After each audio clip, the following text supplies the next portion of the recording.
IPL का auction सिर्फ एक नीलामी नहीं बल्कि फ्रेंचाइजियों का दिमाग, डेटा और पैसा तीनों की सबसे बड़ी परीक्षा होता है। हर खिलाड़ी जब ऑक्शन में उतरता है तो उसके साथ एक बेस प्राइस तय होता है, यानी बिड की वो मिनिमम राशि जहां से उसकी नीलामी शुरू होती है। इसके बाद मैदान में उतरती है फ्रेंचाइजी अपने अपने पर्स को लेकर के। आईपीएल 2025 में टीमों के पास था 120 करोड़ का ऑक्शन बजट और इस बार टोटल 237 करोड़ के आसपास है। यही रकम से टीम मैक्सिमम 108 प्लेयर्स को इस बार खरीद सकती है। ऑक्शन शुरू होने से पहले ही टीम अपना होमवर्क कर चुकी होती है। कुछ खिलाड़ियों को वो ऑक्शन से पहले ही रिटेन कर लेती है, यानी उन्हें बाहर नहीं जाने देती।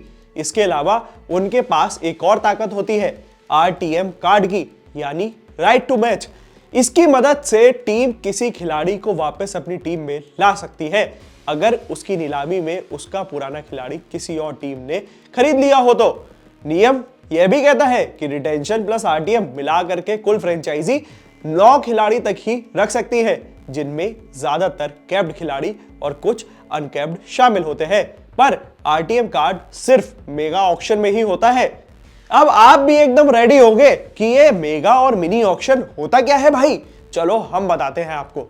देखो, आईपीएल 2025 में मेगा ऑक्शन हुआ था, पर साल 2026 में कोई बड़े बदलाव देखने को नहीं मिले, जिसमें रिटेंशन के नए नियम हैं, रोमांचक पुराने नए नियम की वापसी और दिग्गज खिलाड़ियों का ऑक्शन में उतरना शामिल है।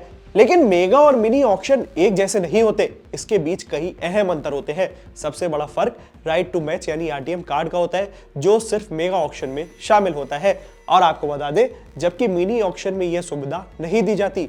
दूसरा अंतर है रिटेंशन नियम। मेगा ऑक्शन में टीम को 5 कैप्ड और 1 अनकैप्ड मिलाकर के कुल 6 खिलाड़ियों को रिटेन करने की अनुमति होती है, जबकि सुनो पूरी बात, जबकि मिनी ऑक्शन में ये कोई तय सीमा नहीं होती है, लेकिन कम स्लॉट के कारण खिलाड़ियों की कीमत ज्यादा बढ़ जाती है। और तीसरा बड़ा अंतर यह है कि ट्रेड विंडो जो सिर्फ मिनी ऑक्शन में उपलब्ध होती है, यह आईपीएल सीजन खत्म होने के बाद खुल जाती है और मिनी ऑक्शन के एक हफ्ते पहले बंद हो जाती है, जबकि मेगा ऑक्शन में ट्रेड विंडो का कोई प्रावधान नहीं होता। आपको बता दें, मेगा ऑक्शन 2 दिन के होते हैं। जैसे आईपीएल 2025 का मेगा ऑक्शन 24 और 25 नवंबर को हुआ था। पहले दिन सिर्फ चुनिंदा खिलाड़ियों की बोली लगती है, जैसे कि 80-85 नाम होते हैं। फिर अगले दिन बाकी पूरे प्लेयर्स को पूल में शामिल कर दिया जाता है। जैसे जैसे ऑक्शन आगे बढ़ता जाता है, असली रोमांच आता है टाई ब्रेकर रूल्स के साथ। अगर 2 टीमें एक ही खिलाड़ी पे बराबरी की बोली लगाती हैं और उनका पर्स अपनी लिमिट तक पहुंच जाता है, तो होता है साइलेंट टाई ब्रेकर राउंड। हर टीम बंद लिफाफे में एक गुप्त राशि लिखती है, जिसकी राशि ज्यादा वो खिलाड़ी उसका।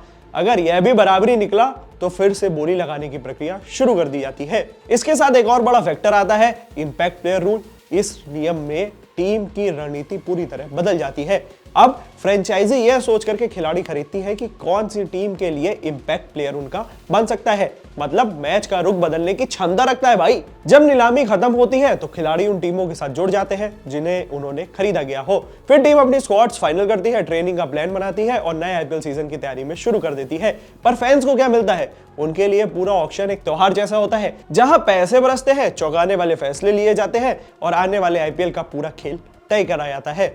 पर आपको भी पता है, आईपीएल से जुड़ी अगर आपको खबरें लेनी है तो आपको कहां आना है? जी हां, आपको आना है क्रिकेट कंट्री पे। मैं हूं अंश और ऐसे ही क्रिकेट की वीडियो से अपडेट देता रहूंगा आपको। Thank you for watching.